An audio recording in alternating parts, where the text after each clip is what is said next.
This is the plaintiff, Marche Fortson. She says she hit a pothole in her 2008 Jeep Compass and it really messed up her car, so she brought it to the defendant for repairs. When she picked it up, it was shaking badly. So she brought it to another shop and they told her there was no oil in it and there were no new parts either. The defendant ripped her off, charged her a ton of money, and did nothing to fix the problem. Basically just ripped her off. She's outraged and is suing him for $1,000, the amount she paid him for repairs and pain and suffering.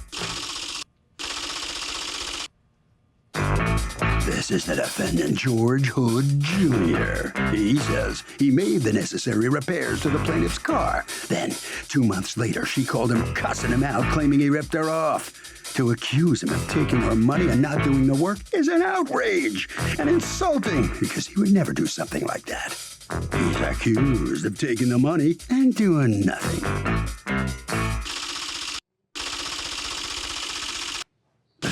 Filed a countersuit for $1,000 for stress and aggravation.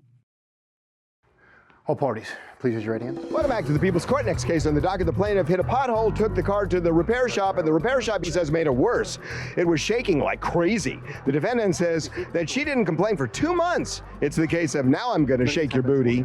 Thank you, Douglas. Marche Fortson, you brought your car to the defendant to fix. You'd used him a couple times in the past, right? Yes. And I presume you have been happy with his work? Yes. How many times is a couple? Like 1, 2, or 10? George has been working on my car over the past 5 years with all 3 of my cars. Okay. Yeah. So how many times would you say you've used him? More than 10. Really? Okay. Yeah. All right, so you brought your car to him because what? So I had hit a pothole. All right, and this was a 2008 Jeep? Yes. And I brought it to him to kind of get estimates of how much it would, everything that I needed to get fixed. And so he put the car on the lift, told me what I needed, and then that day that he told me what I needed for the front, I gave him the money for the front. Okay, did he give you a written estimate? No, he just told me how much the parts were. Did you have her sign a written estimate or no? No. And you don't normally have written estimates and approval yes, by I do. the client? Yes. Why didn't you do it in this case? I don't know. I was in a rush. I'm really overwhelmed. And sometimes I get in a rush. I'm by myself. I work by myself. And I have a lot of customers. And sometimes I get overwhelmed. Okay. So how long did he have the car? So he had the car. I dropped it off Tuesday, and I didn't hear back from him until Monday until I picked the car up. Okay. When do you hear from him? Were you calling him? I called him Tuesday, Wednesday, and Thursday. We were keeping in contact. And what was he saying to you? I'm still working on it. Friday, Saturday, and Sunday, he said his phone was just going straight to voicemail. He said that he had lost his phone over the weekend. Okay. So on Monday, he calls you and says it's ready. Yes. So what happens then? You take the car, it's Monday. When do you, according to you, first feel a problem? Okay, so when I first got the car, it sounded a little less squeaky, like he did do some work. Like, I want to say within a week or two, the car started shaking, so I looked up underneath the hood, and there was little to no oil in my car. Not only that, the oil in the car was black, so it has not been changed. When you say a week or two, what did you do with the car when you noticed this problem? I had to take it to Walmart. And do you have something from Walmart saying what's wrong with the car? Walmart does cars now too? No, I went to get an oil change from Walmart. They do oil changes? Yes, they do. Okay, and then what?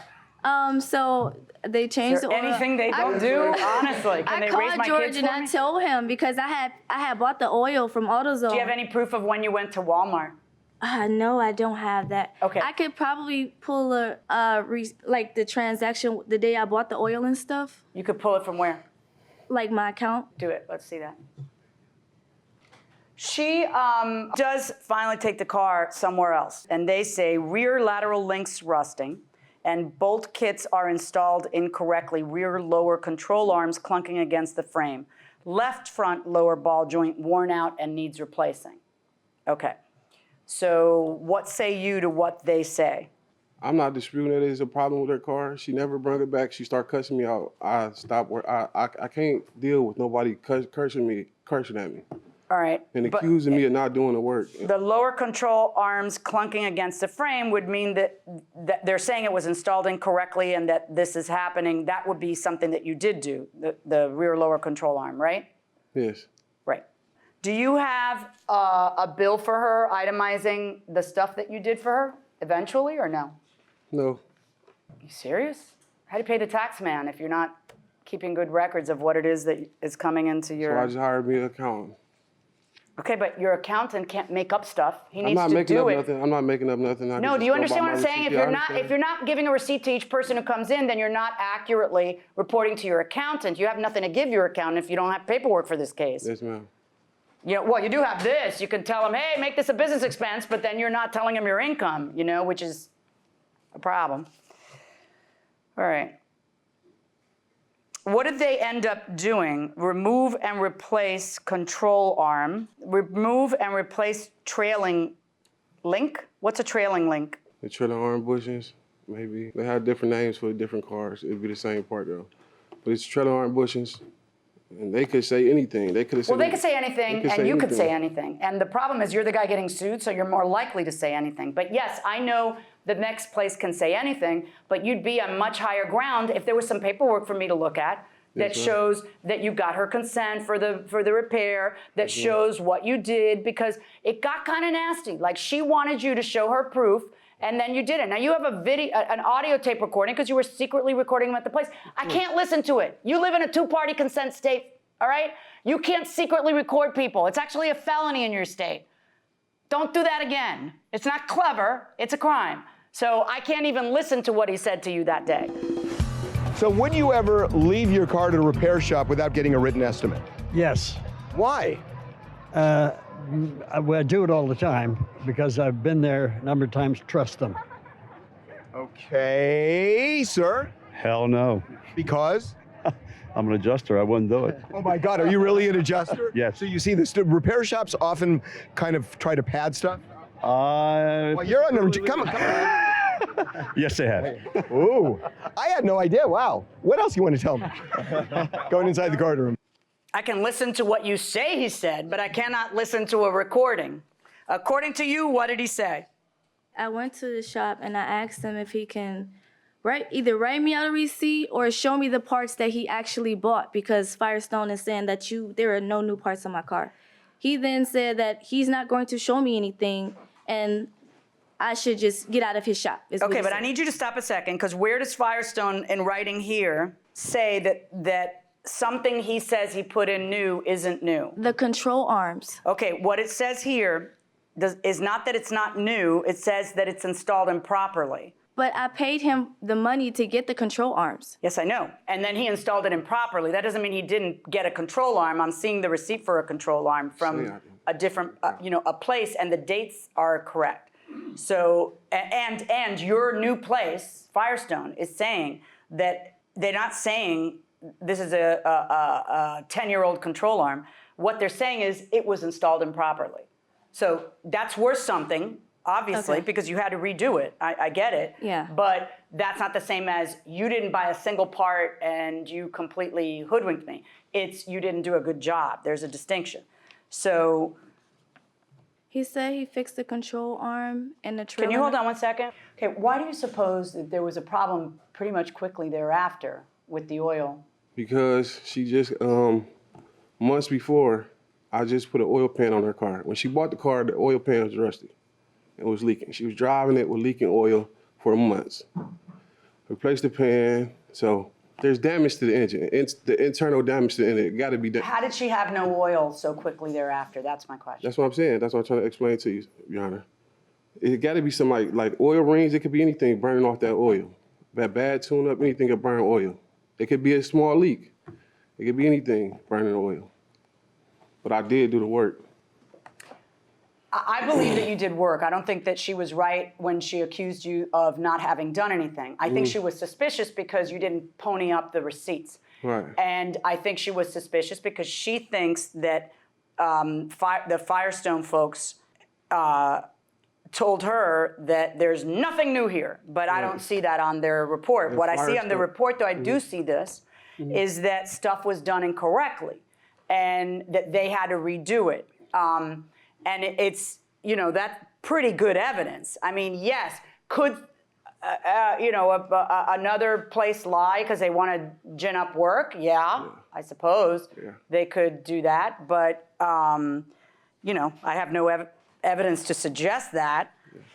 And I know she was having problems because she's describing the problems that she was having that caused her. She wouldn't just for sport go to another place. She went to another place because she continued to have problems and more. When I asked you if you had written consent from her, there are some states that require the written consent for you to collect. Yes, ma'am. You're one of them. Yes, ma'am. Do you know that? No. That means she could sue you for return of the money without all the proof that she has. Yes, ma'am. Right, yeah, you can't do this. There's no overwhelmed. Do your job correctly. Yes, ma'am. Not just the repairs, but also the business side of things. Because your state, like many others, actually your state of Ohio requires that you have the written consent, of the person to do the job, and that you provide a written itemized list of repairs, and that when you don't do that, you forego the fee, plus any damages. Now, you have a counterclaim against her for $1,000 for stress and aggravation. What's that about? I mean, she been a customer of mine for 4 or 5 years, and then I would have provided for her anything. I would break my back for her. You know what I'm saying? I understand I'm not doing my business. I'm not taking care of my business, right? And that's law is law. But like I did so much for her. Like, you know what I'm saying? Then you accuse me, you call me, cuss me out. You having problems? We take care of it. I honor all my work. I honor everything that I do. I've been in business by myself for 2.5 years. No, I'm not doing everything right. Yes, the IRS is gonna come and get me. I'm doing everything that I can do to try to live my life right and do right by people. And when people like this, you have a problem, you come say to me, George, the car is knocking, I don't have no oil in my car. I'm gonna break my back for you. But if you come with me, I'm shutting down. What else can I do to a woman or say anything to a woman? Okay, well she's a woman or a man. I understand what you're saying, and I understand your frustration. Obviously, she used you for years and years and was happy with the job that you did. I understand what you're saying. As soon as we have a problem, it's like I'm in court. Right.